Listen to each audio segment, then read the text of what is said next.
Warga Uzbekistan ikut kawal timnas Indonesia lolos Piala Dunia. Mereka layak.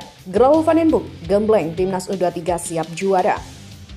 Kasih sinyal mau bela timnas Indonesia, pemain keturunan 208 miliar rupiah ini geruduk netizen. Yuk simak selengkapnya sebagai berikut.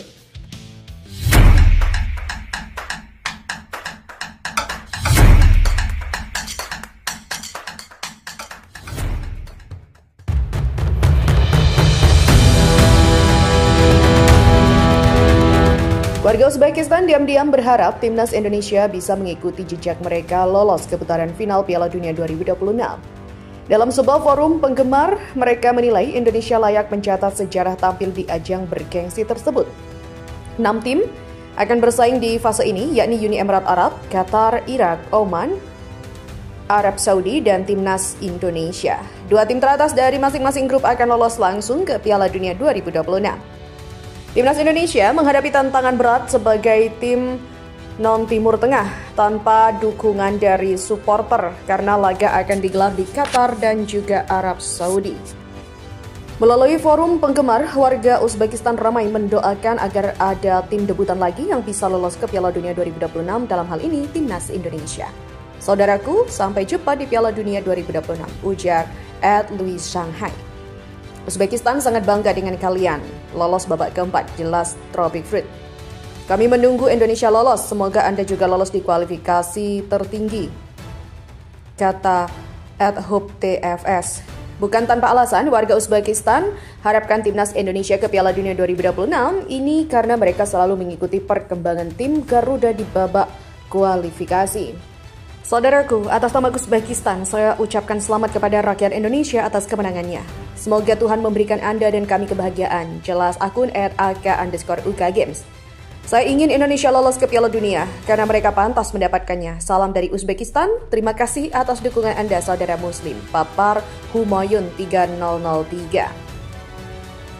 Berita selanjutnya, media Vietnam membandingkan kondisi timnas Indonesia yang dianggap sudah tidak selevel dengan tim Asia Tenggara.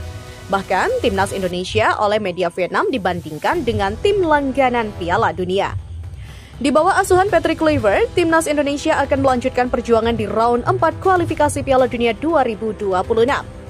Keberhasilan timnas Indonesia tentu membuat tim Asia Tenggara lainnya merasa iri. Di saat tim lain seperti Malaysia, Vietnam hingga Thailand masih sibuk mengincar gelar di ASEAN ataupun Asia, kini timnas Indonesia sudah sibuk bersaing untuk bisa tampil di Piala Dunia 2026. Tak heran jika timnas Indonesia dianggap tak lagi selevel dengan tim lain di Asia Tenggara. Di dalam salah satu artikelnya, media Vietnam membahas soal jalan yang harus mereka tempuh jika ingin bisa menembus Piala Dunia. Media Vietnam menyoroti rencana program naturalisasi pemain, tetapi masih bingung menentukan siapa yang harus dijadikan contoh untuk melaksanakannya. Menaturalisasi pemain untuk berpartisipasi dalam Piala Dunia, siapa yang harus dipelajari timnas Vietnam? Tulis media Vietnam Detail 247 seperti dilansir dari tv1news.com. Jika Vietnam ingin mengejar ketertinggalan dan melangkah lebih jauh di tingkat benua, sudah saatnya kita berpikir lebih serius dan terbuka tentang kebijakan naturalisasi pemain. Lanjutnya, media Vietnam tersebut lalu membandingkan 3 contoh tim yang telah berhasil berkembang lewat program naturalisasi pemain. Ketiga tim tersebut diantaranya adalah Timnas Indonesia, Prancis, dan juga Maroko.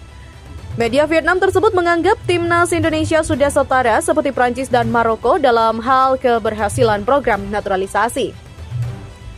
Sangat mengejutkan ketika Timnas Indonesia disandingkan dengan Prancis yang merupakan tim langganan Piala Dunia sebagai contoh sukses program naturalisasi. Prancis diketahui memiliki banyak pemain yang merupakan keturunan ataupun berstatus sebagai imigran. Salah satu contoh yang mudah dikenali adalah Zinedine Zidane yang memiliki darah Aljazair. Selain Prancis, ada juga Maroko yang telah melakukan naturalisasi pemain kelahiran Eropa. Dengan kehadiran pemain naturalisasi, Maroko secara mengejutkan berhasil tampil apik di Piala Dunia 2022. Timnas Indonesia juga berhasil melangkah hingga round 4 kualifikasi Piala Dunia 2026 dengan skuad utama yang diperkuat pemain naturalisasi. Berita selanjutnya, sinyal ketertarikan dari pemain keturunan terhadap Timnas Indonesia kembali mencuat. Kali ini datang dari Ryan Flamingo, bek muda PSV Eindhoven yang juga tampil di ajang Liga Champions. Antusiasme dari pemain berdarah Indonesia yang bermain di luar negeri kembali meningkat. Beberapa mulai menunjukkan ketertarikan untuk memperkuat skuad Merah Putih, termasuk Flamingo yang gerak-geriknya di media sosial langsung menjadi sorotan. Di mana Ryan Flamingo diketahui menambahkan bendera Merah Putih di bio Instagram pribadinya. Gaya semacam ini bukan hal baru, mengingat banyak pemain naturalisasi sebelumnya juga melakukan pendekatan awal melalui media sosial sebelum ada komunikasi resmi dengan federasi. Setelah laga melawan Jepang, Flamingo juga menanggapi unggahan striker timnas Indonesia oleh Romeni dengan komentar next round lengkap dengan emotikon hati. Komentar tersebut langsung disambut meriah oleh para penggemar sepak bola Indonesia atau yang dikenal fans Garuda. Ditunggu Indonesia, tulis seorang netizen. Datanglah ke Indonesia Ryan, sahut yang lain. Come join Indonesia for the World Cup. Cie, udah pasang bendera ID.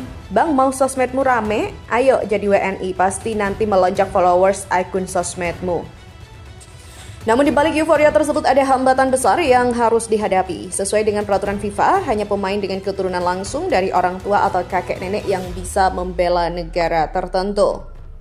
Sementara itu, menurut informasi yang disampaikan oleh YouTuber Yusa Nugraha, garis keturunan Indonesia Flamingo berasal dari buyutnya yang berarti sudah berada di generasi keempat. Dalam situasi seperti ini, satu-satunya jalur agar ia bisa memperkuat timnas adalah dengan menetap dan bermain di Indonesia selama 5 tahun, mengikuti aturan FIFA untuk pemain tanpa garis keturunan langsung. Meski demikian, potensi Flamingo sangat menjanjikan. Tolak timnas Indonesia, Malaysia hanya ingin lawan tim kuat seperti Jepang hingga Korea Selatan. Timnas Malaysia hanya ingin menggelar uji coba melawan tim kuat. Hal ini disampaikan langsung oleh Wakil Ketua Komite Kompetisi FAM, Zainal Abidin Hasan. Zainal Abidin berharap timnas Malaysia bisa menantang Jepang, Korea Selatan atau tim dari Asia Barat. Zainal Abidin Hasan menjelaskan bahwa keinginan timnas Malaysia untuk mencari lawan kuat bukannya tanpa dasar. Menurutnya, hal ini diperlukan untuk melihat seberapa kuat timnas Malaysia. Sebagai informasi, timnas Malaysia baru saja menorehkan hasil manis setelah melakukan banyak naturalisasi. Tim berjuluk Harimau Malaya sukses membantai Vietnam dengan skor 4-0 pada 10 Juni lalu. Hal ini merupakan laga lanjutan grup F kualifikasi Piala Dunia 2027. Saya rasa kita sedang menuju ke satu tahap di mana kita perlu berpikir untuk melawan tim seperti Korea Selatan, Jepang, atau tim asal Asia Barat. Dari situ, kita bisa tahu sejauh mana kemampuan kita sebenarnya, kata Zainal dilansir bolosport.com dari Baria. Sementara itu, Malaysia belum lama ini telah menolak ajakan bertanding melawan timnas Indonesia. PSSI ingin mempertemukan timnas Indonesia dengan Malaysia dalam duel uji coba internasional. Duel tersebut rencananya bakal digelar pada September 2025, namun kedua belah pihak tidak menemukan titik temu. Di sisi lain, Malaysia dikabarkan telah diundang Asosiasi Sepak Bola Asia Tengah atau KAFA untuk mengikuti Piala Asia Tengah 2025. Ajang tersebut rencananya akan digelar pada 16 Agustus hingga 9 September mendatang. Bila menerima tawaran yang ada, Malaysia akan memiliki kesempatan bertanding melawan tim-tim kuat. Contohnya adalah Iran dan Uzbekistan.